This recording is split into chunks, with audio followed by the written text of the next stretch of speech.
Welcome to physics सरल। स्वागत है आप सभी का। और आज हम करेंगे ये मॉडल पेपर 1 का क्वेश्चंस, ऑब्जेक्टिव क्वेश्चंस। ठीक है, 70 क्वेश्चंस हम लोग करेंगे यहाँ पर। तो एक एक करके आइए हम लोग शुरू करते हैं। तो आप लोग यहाँ पर ध्यान से इसको देखेंगे कि ऑब्जेक्टिव क्वेश्चन यहाँ पर किस तरीका से चल रहा है। ठीक है, देखिए पहला क्वेश्चन यहाँ पर है कि electric field near a charge plane conductor is. अगर कोई चार्ज प्लेन कंडक्टर है तो उसके बगल में इलेक्ट्रिक फील्ड इंटेंसिटी का वैल्यू कितना होता है। इसका करेक्ट आंसर है सिग्मा बाई 2 एप्सिलॉन नॉट। ठीक है, यहाँ पर सिग्मा क्या है, ये सिग्मा है आपका सरफेस चार्ज डेंसिटी। ठीक है, ये सिग्मा आपका है सरफेस चार्ज डेंसिटी और ये 2 एप्सिलॉन नॉट है। तो यहाँ पर एप्सिलॉन नॉट है परमिटिविटी ऑफ वैक्यूम, तो आप याद रखेंगे यहाँ पर 2। एक और चीज याद रखेंगे, अगर प्लेट 2 हो जाएगा, ठीक है, अगर एक प्लेट और दूसरा प्लेट भी हो जाएगा अगल बगल, तो क्या होगा, तब आ जाएगा सिग्मा बाई एप्सिलॉन नॉट। ठीक है, और ये आ जाएगा सिग्मा बाई 2 एप्सिलॉन नॉट। इसका आंसर ये हो जाएगा सिंगल प्लेट के केस में। क्वेश्चन नंबर 2 है आपका, what is the following relation between the electric field and electric potential. करें इलेक्ट्रिक फील्ड और पोटेंशियल में कौन सा रिलेशन करेक्ट है यहाँ पर। तो इसका सही आंसर है E equal to minus D V upon D R. ये आपका ए नंबर इसका सही आंसर हो जाएगा आपका। ठीक है, E equal to minus D V upon D R. आगे है कि electrical capacity of spherical conductor of radius 9 kilometre. करें कि जो स्फेरिकल कंडक्टर है उसका रेडियस 9 किलोमीटर है, तो इसका कैपेसिटी कितना होगा, यानी कैपेसिटेंस इसका कितना होगा। ये 3 नंबर क्वेश्चन है।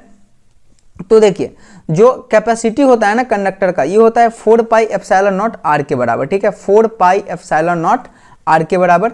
तो अगर आप इसको करेंगे, रेडियस यहाँ पे 9 है तो आपका ये जाएगा 1 माइक्रो फैराड के आसपास आ जाएगा। अगर 9 किलोमीटर का है तो 1 माइक्रो फैराड। ठीक है, ये आगे बढ़ते हैं हम लोग और क्वेश्चन नंबर यहाँ पर 4 देखते हैं। देखिए है यहाँ पर साइंस का क्वेश्चन, लेकिन यहाँ पर क्या कर सकते हैं कि इतने कम समय में हम लोग कैलकुलेशन कर नहीं सकते हैं, तो हम लोग ये करेंगे कोशिश कि अधिकतर से अधिकतर क्वेश्चन को यहाँ पर याद करने की कोशिश करेंगे ऑब्जेक्टिव का, ताकि आप अच्छे से सॉल्व कर पाए एग्जाम में। और एक एडवांटेज ये है कि आप लोगों को जो 70 क्वेश्चंस है इसमें से मात्र 35 क्वेश्चंस ही करने हैं, तो आधे क्वेश्चंस भी आप लोगों के अगर ध्यान में रह गए तो आप 100% मार्क्स यहाँ पर उठा सकते हैं। क्वेश्चन नंबर 4 है कि capacitance of parallel plate capacitor, parallel plate capacitor का कैपेसिटेंस कितना होता है। इसका सही आंसर है epsilon not E R A upon D. ये आ गया, ये आ गया ए नंबर। ठीक है, एप्सिलॉन नॉट ई आर है। ठीक है, ई आर इसको नहीं बोलते हैं, एप्सिलॉन नॉट एप्सिलॉन आर इसको बोलते हैं। ये आर नीचे आएगा और ए बाई डी आ जाएगा। इसका सही आंसर ये है। ध्यान रखेंगे कि यहाँ पर एरिया ऊपर होता है, डी नीचे होता है, ए ऊपर डी नीचे होता है, और ये दोनों एप्सिलॉन एप्सिलॉन ये ऊपर होता है। अब कह रहा है कि which of the following relation between G the resistance of galvanometer and V the resistance of voltmeter is correct. कह रहा है कि गैल्वेनोमीटर और वोल्टमीटर दोनों में किसका रेसिस्टेंस ज्यादा होता है। तो इसका सही आंसर है ए नंबर, वोल्टमीटर का रेसिस्टेंस ज्यादा होता है। कितना होता है, लगभग इनफाइनाइट होता है। मतलब आप वोल्टमीटर का रेसिस्टेंस जितना ज्यादा रखोगे ये उतना बढ़िया वोल्टमीटर बनेगा, और गैल्वेनोमीटर का आपका कम होता है। ठीक है, याद रखेंगे। वोल्टमीटर क्या है, तो वोल्टमीटर एक डिवाइस है जिसका काम है पोटेंशियल डिफरेंस मेजर करना, और गैल्वेनोमीटर का काम है करंट को डेवलप करना, मेजर करना। वोल्टमीटर हमेशा पैरेलल में कनेक्ट करते हैं, गैल्वेनोमीटर हमेशा हम लोग सीरीज में कनेक्ट करते हैं। अब कह रहा है which of the following is the applied form of Wheatstone bridge. कह रहा है कि व्हीटस्टोन ब्रिज में सब में से किसका इस्तेमाल किया जाता है। ठीक है, यानी व्हीटस्टोन ब्रिज, सॉरी ये व्हीटस्टोन ब्रिज एक कंसेप्ट है जिसका इस्तेमाल किस में किया जाता है। तो इसका सही आंसर है आपका मीटर ब्रिज। ठीक है, इसका सही आंसर आ जाएगा आपका मीटर ब्रिज। मीटर ब्रिज में किया जाता है। अब कह रहा है कि the specific resistance of a wire depends upon is. Specific resistance किस पे डिपेंड करता है सॉरी, देखिए स्पेसिफिक रेसिस्टेंस जो होता है इसी का एक दूसरा नाम रेसिस्टिविटी भी होता है। ठीक है, स्पेसिफिक रेसिस्टेंस का दूसरा नाम रेसिस्टिविटी है। तो रेसिस्टिविटी किस पर डिपेंड करता है, लेंथ पर, डायमीटर पर, मास पर, नेचर पर। इसका करेक्ट आंसर है आपका डी नंबर। ठीक है, ये सिर्फ नेचर पर डिपेंड करता है। ये एक minute, diameter the specific resistance of wire depends upon. ठीक है, ये आपका 7 नंबर है। तो इसका जो करेक्ट आंसर आपका हो जाएगा ये आ जाएगा length, mass, nature of material. ये आपका डी नंबर इसका करेक्ट आंसर होगा। ठीक है, ये नेचर ऑफ मटेरियल पे डिपेंड करता है। और अगर आप रेसिस्टेंस की बात करेंगे तो रेसिस्टेंस इन सब में से सब पे डिपेंड करता है, सी को छोड़कर, मास को छोड़कर बाकी तीनों पर डिपेंड करता है। तो यहाँ पर इसका आंसर आ जाएगा डी नंबर। ठीक है, अब कह रहा है कि which of the following physical quantity is conserved in Kirchhoff's point rule. कह रहा है कि इसमें से कौन सा ऐसा ये है जो कंजर्व रहता है किरचॉफ्स पॉइंट रूल में। ठीक है, किरचॉफ्स पॉइंट रूल में इसमें से कौन सा आपका कंजर्व रहता है? एनर्जी, चार्ज, मोमेंटम और मास। इसका सही आंसर है चार्ज। ठीक है, देखिए यहां पर किरचॉफ्स का दो रूल आपको देखने को मिलेगा, एक मिलेगा किरचॉफ्स वोल्टेज लॉ और एक मिलेगा किरचॉफ्स जंक्शन लॉ या फिर Kirchhoff's current law. Kirchhoff's current law को ही किरचॉफ्स जंक्शन लॉ या किरचॉफ्स पॉइंट रूल के नाम से जाना जाता है और इसमें चार्ज कंजर्व रहता है। लेकिन अगर आप किरचॉफ्स वोल्टेज लॉ की बात करेंगे तो यहां पर आपको कंजर्व रहता है एनर्जी, तो ध्यान रखेंगे। अब अगर motion of electron inside the conductor is, अगर कंडक्टर के अंदर जो मोशन होता है इलेक्ट्रॉन का वो कैसा होता है आपका? इसका सही आंसर है डी एक्सेलरेटेड। ठीक है, क्या होता है? D accelerated. क्यों? क्योंकि देखिए इलेक्ट्रॉन जिधर जाने की कोशिश करता है इलेक्ट्रिक फील्ड जो है उसके उल्टा डायरेक्शन में फोर्स लगाता है, इसीलिए इसका मोशन हो जाएगा डी एक्सेलरेटेड। ठीक है, अब है कि पावर पावर का फॉर्मूला इसमें से कौन सा होता है? तो सही आंसर होगा वी स्क्वायर बाय आर के बराबर। ठीक है, पावर होता है वी स्क्वायर बाय आर, या फिर आप इसको वी आई भी बोल सकते हैं या फिर आई स्क्वायर आर भी बोल सकते हैं। तो इसमें जो सही आंसर है वी स्क्वायर बाय आर के बराबर हो जाएगा। ये था आपका 10 क्वेश्चन। आगे बढ़ते हैं और 11 नंबर क्वेश्चन पे यहाँ पे हम लोग बढ़ते हैं। ठीक है, correct which of the following is correct for the force on moving charge in magnetic field. देखिए मैग्नेटिक फील्ड चैप्टर में आप लोग पढ़े होंगे F equal to Q V cross B, F equal to Q V cross B. तो यहाँ पर magnetic field का ये बी नंबर सही आंसर हो जाएगा। यहाँ पर भी सेम है, बी क्रॉस वी है और ये वी क्रॉस बी है, लेकिन ये दूसरा होता है ये दूसरा होता है, इसीलिए ध्यान रखेंगे वी पहले होता है बी बाद में होता है, क्यू वी क्रॉस बी। अब कह रहा है यूनिट ऑफ मैग्नेटिक फ्लक्स, यहाँ पर फ्लक्स आएगा। ठीक है, ये मैग्नेटिक फ्लक्स का आपका यूनिट क्या होगा इसके बारे में यहाँ पर बात कर रहा है। तो इसका जो सही आंसर हो जाएगा आपका ये आ जाएगा वेबर। ठीक है, क्या आ जाएगा? वेबर आ जाएगा। एम्पियर किसका है? ये करंट का है। फैराड किसका है? ये आपका कैपेसिटेंस का है। टेस्ला किसका है? मैग्नेटिक फील्ड का है। और वेबर आपका मैग्नेटिक फ्लक्स का आएगा, FLUX होगा, एस नहीं होगा। ठीक है, तो ये चीज आ गया आपका। 13 नंबर क्वेश्चन में चलेंगे कि power factor of a circuit having resistance only is. कह रहा है कि पावर फैक्टर जो होता है जो सिर्फ अगर रेसिस्टेंस हो किसी सर्किट में तो कितना होता है? देखिए ये पावर फैक्टर अल्टरनेटिंग करंट का है, जहां पर LCR आप पढ़ते थे, और cos फाई का जो वैल्यू होता था पावर में आई स्क्वायर आर कॉस फाई, वही cos फाई वहां पर क्या था कि आपका पावर फैक्टर था। लेकिन इस क्वेश्चन में कह रहा है कि अगर सिर्फ रेसिस्टिव हो, ठीक है, सिर्फ रेसिस्टेंस हो तो पावर फैक्टर कितना होगा? इसका सही आंसर हो जाएगा आपका ये 1 के बराबर। ठीक है, ये 1 के बराबर हो जाएगा। ठीक है, क्योंकि यहाँ पर L और C ऑलरेडी यहाँ पर है नहीं, तो ये आ जाएगा 1 सिर्फ रेसिस्टेंस के केस में। आगे बढ़ते हैं और क्वेश्चन नंबर 14 पे यहाँ पे हम लोग चलते हैं। ठीक है, देखिए हम क्वेश्चन यहाँ पे तो चल रहा है लेकिन बीच बीच में बहुत सारे और सारे क्वेश्चंस यहाँ पे हो रहे हैं, माइंड में क्लैरिटी आएगी। कह रहा है कि root mean square value of alternating current कितना होता है? तो RMS कितना होता है? देखिए RMS का वैल्यू होता है आई नोट बाई √2। ठीक है, अगर आप पीक वैल्यू को √2 से डिवाइड करते हैं तो RMS आ जाता है। और पीक वैल्यू यहाँ पर क्या है? शिखर धारा का मान, यानी कि ये पीक वैल्यू है। यहाँ पर जो टाइपिंग के समय इंग्लिश में आना चाहिए था बट हिंदी में आ गया है, कोई बात नहीं है। यहाँ पर शिखर धारा बाई √2। ठीक है, यह आ जाएगा आपका C नंबर आंसर हो जाएगा 14 का आपका सही। ठीक है, ये चीज। अब आगे बढ़ते हैं और कह रहे हैं कि which of the following the correct relation between geometrical length and magnetic length of a magnet. देखिए मैग्नेट का ज्योमेट्रिकल और मैग्नेटिक लेंथ क्या होता है, पहले इस चीज को थोड़ा समझिए। यहाँ पर देखिए होता क्या है कि ये आपका यहाँ से यहाँ तक मैग्नेट है। ठीक है, मेरे इतना बड़ा मैग्नेट है, तो इसका जो ज्योमेट्रिकल लेंथ होता है ये इसके इंड से लेके इसके इंड तक, इसको हम लोग ज्योमेट्रिकल लेंथ बोलते हैं। और जो मैग्नेटिक लेंथ होता है ये पोल के बीच का होता है। और आपको पता है किसी मैग्नेट में जो पोल होता है ये थोड़ा सा अंदर होता है, यानी कि यहाँ पर होगा पोल। ठीक है, यहाँ पर पोल होगा। तो कह रहा है कि इसमें से कौन सा रिलेशन सही है? ये तो देखिए ज्योमेट्रिकल लेंथ होता है बड़ा और मैग्नेटिक लेंथ होता है छोटा, सबसे बड़ी बात ये है।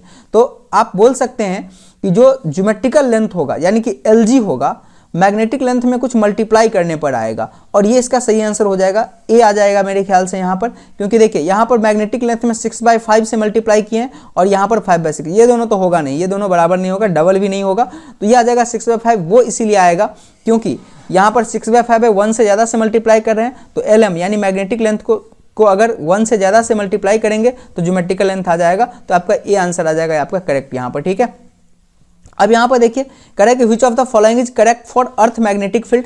अर्थ मैग्नेटिक फील्ड के लिए इसमें से कौन सा सही है? अब अर्थ मैग्नेटिक फील्ड क्या होता है? आपको पता है कि जो हमारा अर्थ है, ठीक है, वो एक मैग्नेट की तरह बिहेव करता है। तो इसका जो मैग्नेटिक फील्ड होता है और जो BH जो हॉरिजॉन्टल कंपोनेंट होता है उसके बीच ये BH दिया हुआ है, और कह रहा है कि ये आपका डेल्टा जो है एंगल ऑफ डीप है। ठीक है, तो एंगल ऑफ डीप BH, ठीक है, इसमें क्या रिलेशन होता है? तो इसका जो करेक्ट आंसर है आपका, ये करेक्ट आंसर आ जाएगा A BH/Q कॉस डेल्टा के बराबर। तो ये एंगल ऑफ डीप और इसमें रिलेशन हो गया है, ठीक है। तो आप याद रखेंगे इसको BH बाय कॉस डेल्टा। अब कह रहा है unit of intensity of magnetization, intensity of magnetization का इसमें से कौन सा यूनिट सही है? तो इसका सही आंसर हो जाएगा एम्पियर पर मीटर। सी नंबर इसका सही आंसर होगा, एम्पियर पर मीटर। ये इंटेंसिटी ऑफ मैग्नेटाइजेशन का यूनिट होता है, ध्यान रखेंगे। अब है कि मैग्नेटिक मेरिडियन क्या होता है?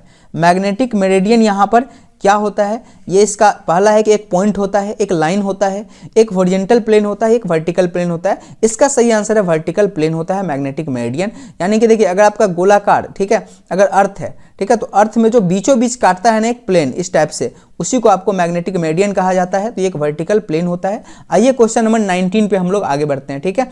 अब ये क्वेश्चन नंबर 19 कह रहा है कि जो मैग्नीफाइंग पावर होता है किसी सिंपल माइक्रोस्कोप का इन नॉर्मल एडजस्टमेंट, वो कितना होता है मैग्नीफाइंग पावर? इसको भी आप थोड़ा सा याद रखेंगे, ये माइक्रोस्कोप का है। तो जो मैग्नीफाइंग पावर होता है 1 + d/f होता है। यहाँ पर 1 तो समझते एक नंबर है, d आपका है कि नॉर्मल एडजस्टमेंट का चीज है ये, ठीक है ना, लिस्ट डिस्टेंस है, और f इसका फोकल लेंथ है। तो 1 + d/f सिंपल माइक्रोस्कोप के केस में होता है आपका, ठीक है, ये चीज ध्यान रखेंगे। अब 20 नंबर क्वेश्चन पे हम लोग चलते हैं, और ये 20 नंबर क्वेश्चन है कि focal length of normal I is about, जो हमारा आंख है उस आंख का जो फोकल लेंथ होता है ये कितना होता है, आप लोगों को इसके बारे में बताना है। तो इसका सही आंसर है आपका सी, यानी कि 25 सेंटीमीटर फोकल लेंथ होता है एक नॉर्मल सामान्य आंख का, ठीक है। अब अगर क्रिटिकल एंगल डायमंड का कितना होता है, तो ये होता है 24.41 डिग्री के आसपास डायमंड का क्रिटिकल एंगल।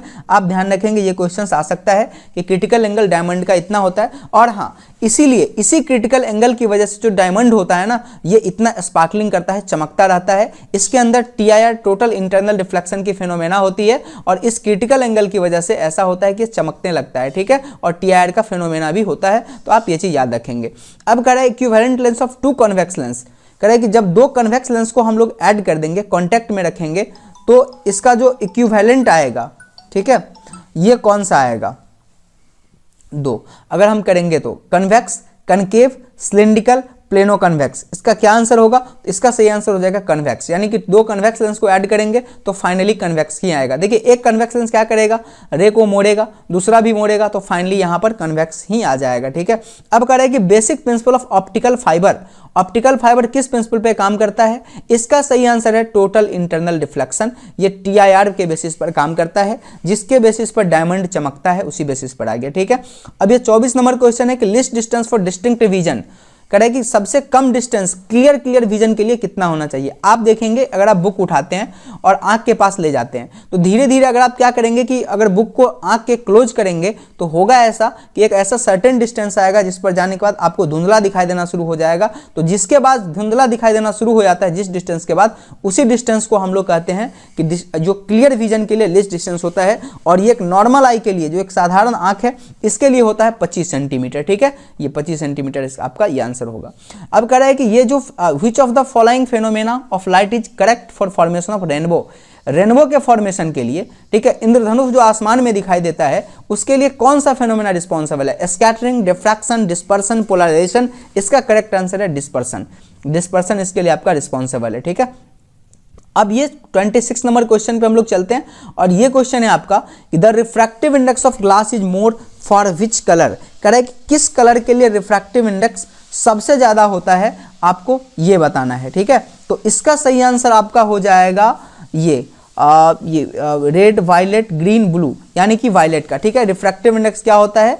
ये सबसे ज्यादा होता है। अच्छा, आपको ये बताना है कि सबसे कम किसका होगा, ठीक है। तो ये सबसे कम होता है आपका रेड का, ठीक है। रिफ्रैक्टिव इंडेक्स सबसे कम रेड का, और वायलेट का क्या होता है? सबसे ज्यादा होता है। इसीलिए रेड का वेवलेंथ सबसे ज्यादा होता है और इसका वेवलेंथ सबसे कम होता है, ये देखेंगे। अब कह रहा है कि पाथ डिफरेंस डिस्ट्रक्टिव इंटरफेरेंस के लिए पाथ डिफरेंस क्या होता है? डायरेक्ट ये क्वेश्चन वगैरह कॉपी से आपका है कि कितना होता है डिस्ट्रक्टिव इंटरफेरेंस के लिए। तो इसका जो आपका सही आंसर हो जाएगा 27 का, ये आ जाएगा आपका बी, ठीक है। 2n+1 × λ/2 डिस्ट्रक्टिव इंटरफेरेंस के लिए, और कंस्ट्रक्टिव के लिए होता है आपका ये n λ, ठीक है, ये आपका n λ हो जाता है।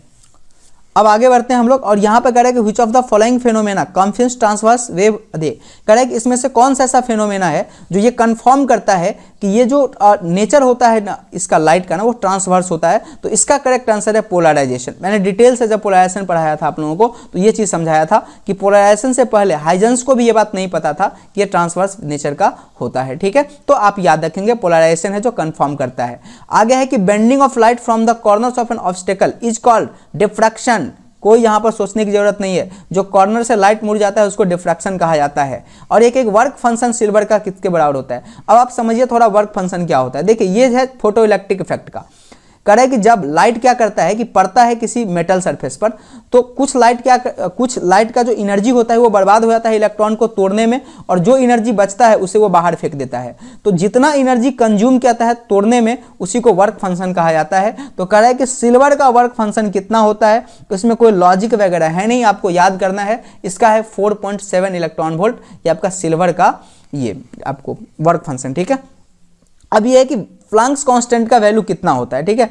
ये भी आपका सिंपल सा है कि तो प्लैंक्स कांस्टेंट का वैल्यू होता है आपका 6.626 इंटू 10⁻⁻34 जूल सेकेंड। याद रखेंगे इसका यूनिट जूल सेकेंड होता है, और ये -34 होता है और 6.6 होता है, इसको आप याद रखेंगे। अब कह रहा है कि डायनामिक मास ऑफ प्रोटॉन का जो डायनामिक मास होता है वो किसके बराबर होता है, ठीक है। तो इसका करेक्ट आंसर है h/c लैम्डा के बराबर। h/c लैम्डा के बराबर इसका डायनामिक मास होता है। अब ये डायनामिक मास का मतलब होता है प्रोटॉन का चलता हुआ मास, ठीक है।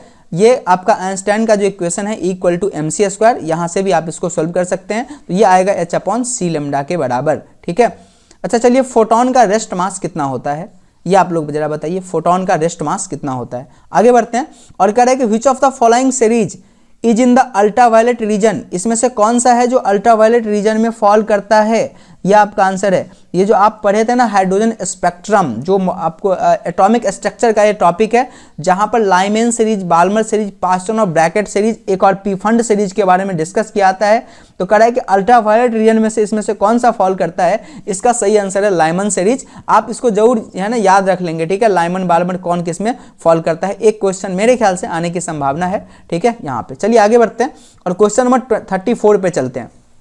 ये कह रहा है कि which of the following is not applicable for radio activity, इसमें से कौन सा है जो रेडियो एक्टिविटी के लिए एप्लीकेबल नहीं है। न्यूक्लियर, नेचुरल, एटॉमिक या फिर स्पॉन्टेनियस फेनोमेना, इसमें से कौन सा आपका आंसर सही होगा। तो इसका सही आंसर है नेचुरल फेनोमेना, ठीक है। Following is not applicable radio activity के लिए नेचुरल फेनोमेना एप्लीकेबल नहीं है। ये न्यूक्लियर है, एटॉमिक एटम में भी होता है, और ये स्पॉन्टेनियस अपने आप भी होता है, बट ये नेचुरल फेनोमेना नहीं है, ठीक है। आगे बढ़ते हैं, कह रहे हैं कि फास्ट मूविंग इलेक्ट्रॉन, जो फास्ट मूविंग इलेक्ट्रॉन है इसका क्या नाम होता है, अल्फा, गामा, एक्सरे या बीटा रे। इसका सही आंसर आपको हो जाएगा बीटा रे, ठीक है। इसका सही आंसर आ जाएगा आपका फास्ट मूविंग इलेक्ट्रॉन्स, ठीक है। ये इसका जो आंसर है ना, अगर आप देखेंगे इसका गेस पेपर में अगर आप देखेंगे तो ये एक्सरे दिया हुआ है, ठीक है। लेकिन आई थिंक दैट ये थोड़ा क्वेश्चंस मार्क्स है इस पर, ये बीटा रे होगा कि बीटा रे जो है ना ये फास्ट मूविंग इलेक्ट्रॉन होता है। क्योंकि देखिए बीटा एमिशन जो होता है दो तरह का होता है, एक निगेटिव बीटा होता है और एक पॉजिटिव बीटा होता है। जो निगेटिव बीटा होता है ना वो इलेक्ट्रॉन ही होता है, ठीक है। तो और लेकिन उसमें अंतर क्या होता है, इलेक्ट्रॉन और निगेटिव बीटा में सिर्फ ओरिजिनेशन में अंतर होता है कि एक जो होता है ये उसके न्यूक्लियस से निकलता है और एक उसके ऑर्बिट में पाया जाता है। तो इसका सही आंसर आपका बी हो जाएगा। कुछ कुछ क्वेश्चंस है जो मुझे भी लग रहा है कि इसका गलत आंसर दिया गया है, तो आप लोग थोड़ा देख लेंगे इसको, ठीक है। अब कह रहा है कि अल्फा पार्टिकल है, अल्फा पार्टिकल क्या है, इलेक्ट्रॉन है, इलेक्ट्रोमैग्नेटिक रेडिएशन है, हाइड्रोजन न्यूक्लियस है या हीलियम न्यूक्लियस है। तो इसका सही आंसर आपका हो जाएगा ये एक प्रकार का हीलियम न्यूक्लियस है, यानी हीलियम का +2 न्यूक्लियाई होता है ये अल्फा पार्टिकल, ठीक है। आगे बढ़ते हैं और ये आपका कह रहा है कि relation among the range of transmission antenna D, height of TV, transmission tower and radius of earth कितना होता है यहाँ पर। तो इसका जो आपका सही आंसर हो जाएगा 37 नंबर का, यह आ जाएगा बी नंबर, D = √2HR, जहां पर D क्या है आपका रेंज है ट्रांसमिशन एंटीना का, और H है हाइट ऑफ टावर है, और R जो है रेडियस ऑफ अर्थ है। इसके बीच का ये रिलेशन होता है। ये भी क्वेश्चन आने की यहाँ पर प्रबल संभावनाएं हैं, आप थोड़ा देख लेंगे यहाँ पर इसको, ठीक है। अब कह रहा है कि energy of hydrogen atom in the ground state, ground state में कितना एनर्जी होता है हाइड्रोजन एटम का। तो तो ये आपका 38 नंबर क्वेश्चन है और इसका सही आंसर हो जाएगा डी, -13.6 इलेक्ट्रॉन वोल्ट। बहुत आसान सा क्वेश्चन है ये वाला आपका 38 नंबर। ठीक है, आगे बढ़ते हैं। और हम लोग यहाँ पर 70 क्वेश्चंस करने वाले हैं और 70 क्वेश्चंस में सिर्फ आधे का आप लोगों को जवाब देना है एग्जाम में, और अच्छा क्वेश्चन है। और साथ साथ 70 के साथ हम आप समझ सकते हैं ना 100 क्वेश्चन लगभग कर लेंगे, 150 क्वेश्चन, क्योंकि चीज़ों को हम बताते हुए भी चल रहे हैं कि किसमें क्या हो सकता है यहाँ से पॉसिबिलिटी। ठीक है, अब कह रहा है कि जब एक इम्प्योरिटी को डॉप किया आता है किसी इंट्रांसिक और सेमीकंडक्टर में, तब उसका कंडक्टिविटी क्या होता है, तो उसका कंडक्टिविटी क्या होता है, इंक्रीज कर जाता है। ठीक है, जब इम्प्योरिटी हम लोग डोपिंग करते हैं तो इसका ये इंक्रीज कर जाता है और इसको डोपिंग कहा जाता है। ठीक है, ये डोपिंग एक तरह का प्रोसेस है। अब कह रहा है कि boolean expression for nor gate, nor gate के लिए बुलियन एक्सप्रेशन कौन सा होता है, तो देखिए नॉर गेट क्या होता है, सबसे पहले आप इसको समझिए। अगर आप और गेट के सामने नॉट गेट जोड़ देंगे, ठीक है, एक और गेट है आपका यहाँ पर, ये और गेट है और इसके सामने एक नॉट गेट आप लगा दिए, तो ये जो कॉम्बिनेशन होता है ये नॉर गेट कहलाता है। तो जब और गेट है तो ए प्लस बी होगा और नॉट से पास करवाएंगे तो ए प्लस बी का बार हो जाएगा, यानी कि इसका सही आंसर हो जाएगा आपका सी नंबर। बुलियन एक्सप्रेशन जो नॉर गेट का होता है ये सी होता है। और चलिए आप लोगों को एक और गेट यहाँ पर बताते हैं, नॉट गेट। ठीक है, और एक गेट था आपका नॉट था और एक नंद गेट था। ठीक है, तो नंद गेट में क्या होता है, तो नंद गेट में आपका डी नंबर हो जाता है, क्योंकि एंड के आगे नॉट लगाना पड़ता है, तो नंद गेट में आपका डी नंबर हो जाएगा। ठीक है, आगे बढ़ते हैं और यहां पर देखते हैं कि which of the following is the correct output frequency for input frequency of 50 hertz in half wave rectifier. करें कि हाफ वेव रेक्टिफायर में जो इनपुट है ये आपका 50 हर्ज है, तो आउटपुट फ्रीक्वेंसी कितना होगा आपको ये बताना है। तो इसका सही आंसर यहां पर हो जाएगा 41 का जो सही आंसर है करेक्ट यहाँ पर 50 हर्जी है ये। ठीक है, ये कह रहा है कि फ्रीक्वेंसी में कितना परिवर्तन होगा, तो फ्रीक्वेंसी देखिए एसी का जो फ्रीक्वेंसी है ना वो वही रहेगा। होता क्या है कि आधे समय के लिए जो हाफ वेव रेक्टिफायर होता है तो उसमें आधे समय के लिए आपको आउटपुट नहीं मिलता है, लेकिन जब मिलता है तो इतना ही फ्रीक्वेंसी का मिलता है, इसीलिए इसका सही आंसर हो जाएगा ये। चलिए एक और क्वेश्चन यहां से बनता है कि आप बताइए रेक्टिफायर क्या होता है। तो रेक्टिफायर आपका क्या होता है कि जो एसी को डीसी में कन्वर्ट करता है जो डिवाइस, उसको आप रेक्टिफायर बोलते हैं। ठीक है, चलिए आगे बढ़ते हैं और कह रहा है which of the following is the decimal number of binary number. कह रहा है कि 11110 का इसका जो है डेसिमल नंबर कौन सा होगा, ये आपको पूछ रहा है किसका होगा। ठीक है, तो आप देखिए इसको निकालेंगे कैसे, 111 ये है ना, जीरो से यहां से शुरू कीजिए और 1 2 3 4 5, तो आप करेंगे क्या, 2 ये 1 इंटू 2 का पावर 4 यहाँ पर लिख देंगे इसके साथ। ठीक है, ये पहले वाले के साथ, ये वाले के साथ, फिर प्लस करेंगे और 1 इंटू 2 का पावर 3 लिख देंगे, क्योंकि इसके बाद इसके बाद क्या है आपका 3 है। फिर इसके बाद यहाँ पे 1 करेंगे इंटू 2 का पावर 0 लिख देंगे, फिर यहाँ 1 करेंगे 2 का पावर 0 लिखेंगे और 0। तो इस तरीका से अगर आप सोल्व करेंगे, मैंने आप कॉपी में आपको करवाया हुआ है ये चीज़ें, तो जो बच्चे देख रहे हैं तो आप शेयर भी कर दिया करेंगे थोड़ा इन चीज़ों को कि कैसे बनता है, ताकि और बच्चे यहाँ पर ये सीख सके। ठीक है, तो इसका जो अब सही आंसर हो जाएगा 42 का, ऐसा करने के बाद तो 42, ठीक है ना, तो इसका सही आंसर आपका हो जाएगा बी नंबर। ठीक है, ये आ जाएगा 30 का ये होता है। अब अगर चार्ज ऑन इलेक्ट्रॉन, देखिए ये क्वेश्चन है कि इलेक्ट्रॉन पे कितना चार्ज होता है, -1.6 × 10⁻⁻, कहाँ गया 19 कूलम, डी नंबर। ठीक है, ये आपका डी नंबर आ जाएगा, इसका सही आंसर होगा 43 का।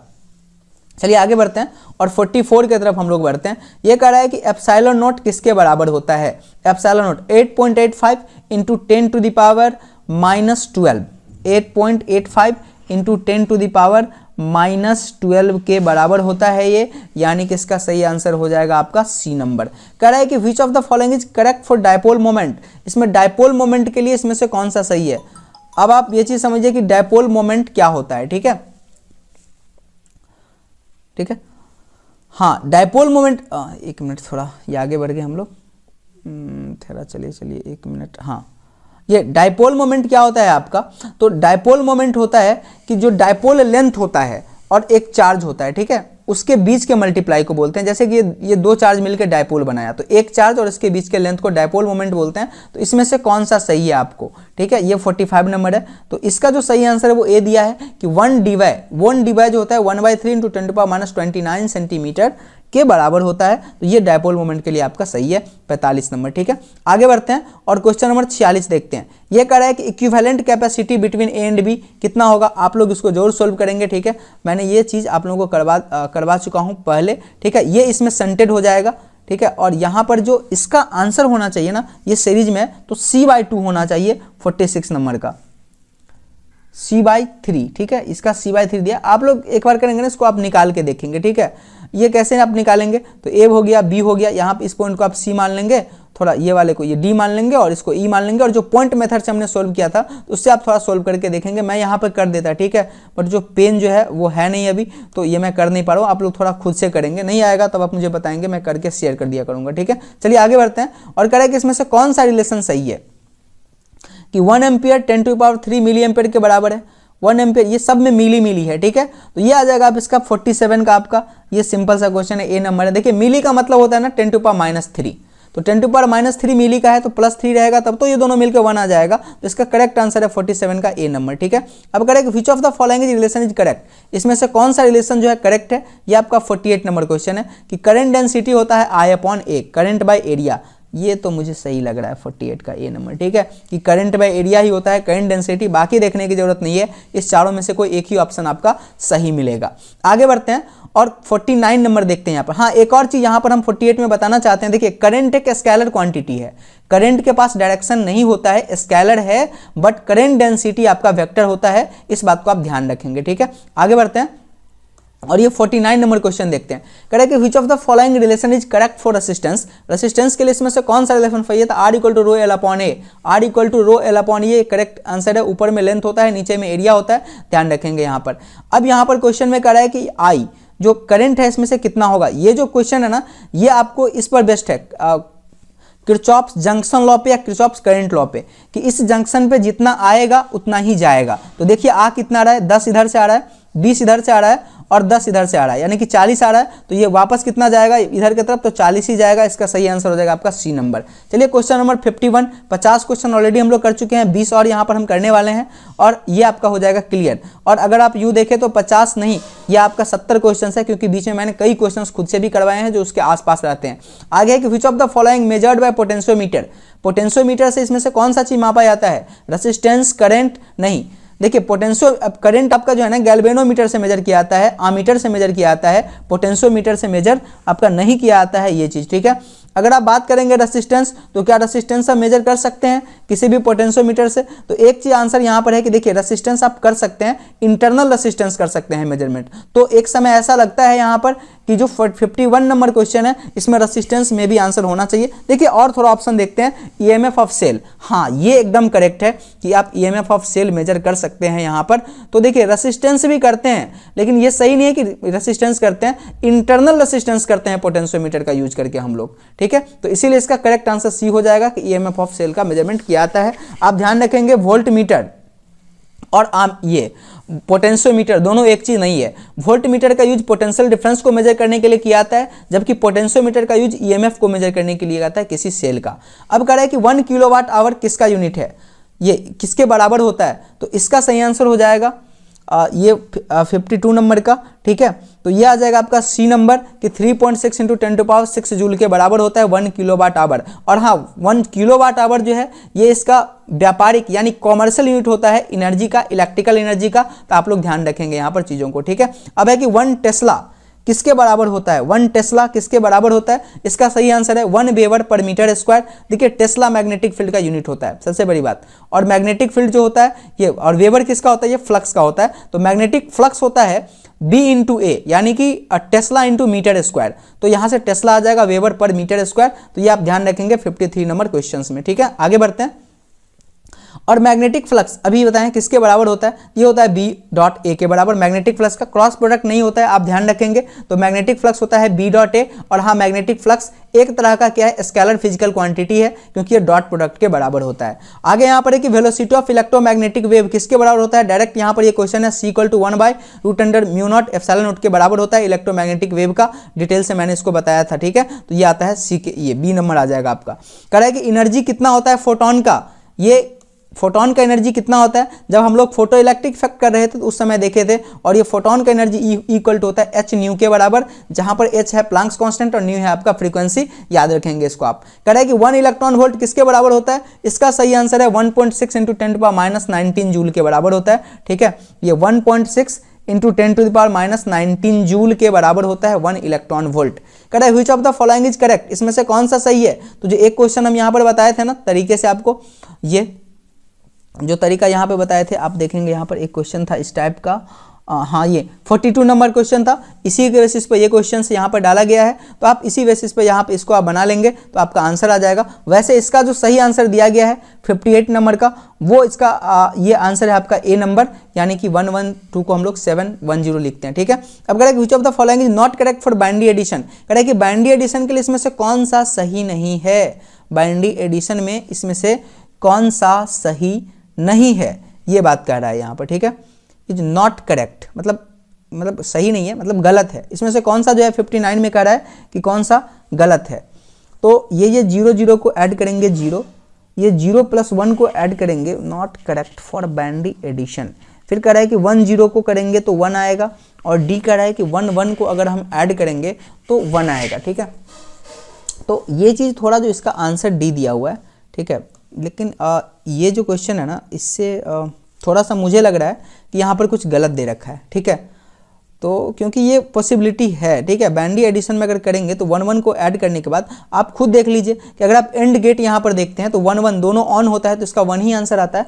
तो ये चीज़ है आपका, तो ऐसा करें कि ये आपका नॉट करेक्ट, मतलब ये गलत है, तो ऐसा नहीं है, ठीक है। तो ये थोड़ा सा कंफ्यूजिंग है। एनीवे डी आंसर दिया हुआ है, होप सो ये क्वेश्चन ना पूछे, थोड़ा सा आप इग्नोर करेंगे क्योंकि ऑप्शंस आपके पास डबल है, ठीक है। आइए आगे बढ़ते हैं। और कह रहा है कि स्टेप अप ट्रांसफार्मर जो है इसके लिए क्या होता है, जहां पर N1 क्या है आपका प्राइमरी कॉइल है और N2 सेकेंडरी कॉइल है। देखिए स्टेप अप मतलब अप करना है, मतलब वोल्टेज ज़्यादा करके लेना है, तो वोल्टेज ज़्यादा करके लेना है तो ज़्यादा टर्न्स देना पड़ेगा, यानी कि सेकेंडरी में ज़्यादा होगा ये प्राइमरी से, यानी N2 ग्रेटर देन N1।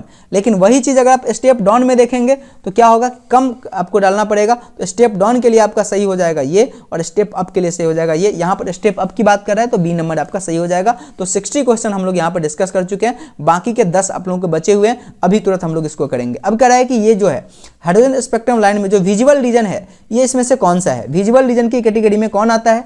इसका सही आंसर है बाल्मर सीरीज, ठीक है। और अल्ट्रावायलेट रीजन में आपने लाइमन सीरीज अभी तुरंत देखा था, तो इसको आप हाइड्रोजन स्पेक्ट्रम को आप याद रख लेंगे। एक क्वेश्चन मेरे ख्याल से यहां से बनता है इस बार, ठीक है। ये अब यहां पर है कि जो फोकल लेंथ होता है कन्वेक्स लेंस का कितना, ये जिसका फोकल लेंथ कितना है 1 मीटर है, कन्वेक्स लेंस है जिसका फोकल लेंथ 1 मीटर है, तो पावर कितना होगा। तो पावर आपको पता है ना कि पावर इक्वल टू होता है 1/f, यानी कि 1/1, यानी कि 1 डायोप्टर। डी इज डायोप्टर, जो पावर होता है लेंस का उसका जो ऐसा यूनिट है वो डायोप्टर है। इसका सी नंबर आंसर हो जाएगा। अब अगर which of the following is correct for compound microscope, compound microscope के लिए इसमें से कौन सा सही है। अब यहां पर देखिए FO और FE, इसका क्या मतलब होता है। O का मतलब होता है ऑब्जेक्टिव, ठीक है, और E का मतलब होता है आईपीस। देखिए कंपाउंड माइक्रोस्कोप में 2 लेंस लगे होते हैं, एक लेंस होता है ऑब्जेक्ट के तरफ और एक होता है आंख के तरफ। जो ऑब्जेक्ट के तरफ होता है उसको ऑब्जेक्टिव बोला जाता है, और जो आंख के तरफ होता है उसको आई लेंस बोलते हैं, यानी FE बोलते हैं। इसमें से कौन सा यहां पर सही है, किसका फोकल लेंथ ज्यादा होता है। तो इसका जो आपका सही आंसर मिलेगा 63 का, वो बी नंबर है कि जो ऑब्जेक्टिव होते हैं, मतलब ऑब्जेक्ट के तरफ जो होते हैं उसका कम होता है, आंख का ज्यादा होता है, ठीक है। अब कह रहा है angle of minimum deviation, minimum deviation का क्या एंगल होता है किसी प्रिज्म के केस में। तो इसका सही आंसर है सी नंबर आपका, ठीक है। 64 का आपका सही आंसर है सी नंबर। जब प्रिज्म पढ़ा रहे थे तो ये μ - 1 × a ये एंगल ऑफ डेविएशन था आपका, आप इसको याद रखेंगे। आगे बढ़ते हैं हम लोग और यहां पर देखते हैं which of the physical quantity does not change in refraction in refraction of light। कह रहा है कि रिफ्रैक्शन के दौरान इसमें से कौन सी चीज है जो चेंज नहीं करती है। तो इसका सही आंसर आपका हो जाएगा फ्रीक्वेंसी। क्यों, देखिए फ्रीक्वेंसी जो है ना सोर्स का प्रॉपर्टी है, मतलब जहां से लाइट इमिट हो रहा है ना, अगर आप उसको चेंज कर देंगे तब आपका ये फ्रीक्वेंसी चेंज करता है, बाकी किसी चीज से नहीं करता है। तो इसका करेक्ट आंसर है फ्रीक्वेंसी, ये चेंज आपका नहीं करता है। बचा हुआ है अब आगे के 5 क्वेश्चन जो अभी हम लोग देखेंगे, ठीक है, इस मॉडल सेट का। कह रहा है कि velocity of light in air is VA and velocity of light in vacuum is VW। तो कह रहा है कि इसमें से क्या रिलेशन है, कि मतलब लाइट का वेलोसिटी सबसे ज्यादा तो वैक्यूम में ही होता है ना, एयर में तो कम होता है। तो ये VA क्या हो जाएगा, कम हो जाएगा आपका VW से, यानी कि इसका सही आंसर हो जाएगा C। अब कह रहा है कि वाटर के लिए क्रिटिकल एंगल कितना होता है, आपको ये बताना है 67 के में, ठीक है। तो वाटर के लिए जो क्रिटिकल एंगल होता है ये आपका होता है 41.14 डिग्री, और वही आपका डायमंड के लिए होता है 24.41। तो वाटर का आंसर हो जाएगा ये 41.14 के आसपास, ठीक है। अब कह रहा है कि फेज डिफरेंस कंस्ट्रक्टिव इंटरफेरेंस के लिए कितना होगा। ये एक बार और क्वेश्चन आया था डिस्ट्रक्टिव के लिए। अब बताइए आप कंस्ट्रक्टिव के लिए कितना होगा। तो इसका जो सही आंसर है ना, ये आ जाएगा 2n पाई के बराबर। वहां भी हमने बताया था 2n पाई, ठीक है। 2n पाई में क्या होगा, फेज डिफरेंस होता है कंस्ट्रक्टिव का, और डिस्ट्रक्टिव का होता है 2n + 1 इंटू π/2 के बराबर होता है। अब कह रहा है कि which of the following is the correct for intensity of scattering of light. कह रहा है कि इंटेंसिटी और वेवलेंथ, लैम्डा क्या है आपका, वेवलेंथ है, इसके लिए इसमें से कौन सा सही है। तो इसका करेक्ट आंसर आपका हो जाएगा डी, इंटेंसिटी लैम्डा के पावर 4 का इनवर्सली प्रोपोर्शनल होता है, आप याद रखेंगे। अब कह रहा है कि focal length of parallel side glass slab. कह रहा है कि जो पैरेलल साइडेड ग्लास स्लैब होता है उसका फोकल लेंथ कितना होता है। देखिए पैरेलल होगा मतलब ये स्ट्रेट होगा, तो इसका फोकल लेंथ आपका इनफाइनाइट हो जाएगा। तो ये था आपका लास्ट ये, ठीक है। अगर आप चाहते हैं कि मॉडल नंबर 2 का भी हम ऑब्जेक्टिव क्वेश्चन लेकर आपके पास आए 70 का 70 और 70 के माध्यम से करें हम 100 सवा 100 क्वेश्चन अगर करेंगे, तो आप मुझे कमेंट करके जरूर बताइएगा। आज के लिए इतना ही। आप ठीक है, किसी भी तरह का आप सजेशन चाहते हैं या आप किसी भी तरह से हमसे सलाह चाहते हैं, या फिर आप चाहते हैं कि कोई चीज़ है जो आप लोगों को पढ़ना है, ठीक है, कहीं तरफ की डॉट रह जाती है, तो आप कमेंट करके मुझे बता सकते हैं। तो आप लोग अच्छे से यहाँ पर लेक्चर को एंजॉय कीजिए, और इतना क्वेश्चन अगर आप करके जाते हैं तो मुझे तो पूरी उम्मीद है कि आप लोगों का ऑब्जेक्टिव एक भी छूट कर नहीं आने वाला है। तो चलिए अच्छे से पढ़ाई कीजिए। Thank you.